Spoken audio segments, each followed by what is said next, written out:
In today's video, I'll show you how you can set a stop loss on Webull desktop. So let's get started. So once you're here on Webull desktop, is that you just simply need to navigate here onto the trading. So as you can see, I'm currently here and click here on trade on the right pane, which is right here, classic trade. This is what we want. And if you can see this, you can click here and then go into add a widget and go for classic trade. And next is that you would want to go into the order type. And from here, you would want to go for stop if you'd want to trigger a market value or order when the price hits your stop or stop limit. This triggers a limit order at your stop price. So I'm going to go for stop, for example. And then next is that we would want to go for the quantity.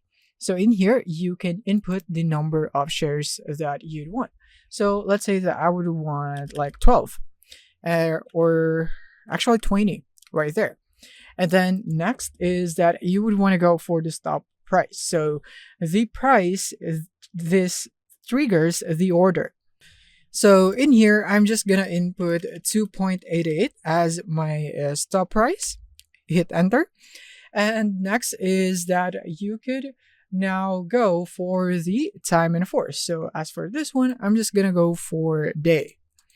And next is we can now click on a place order, but since I am not logged in, just for demonstration purposes, is that I only have the login button right here, but you should have the place order button so that you'd be able to confirm your stop loss.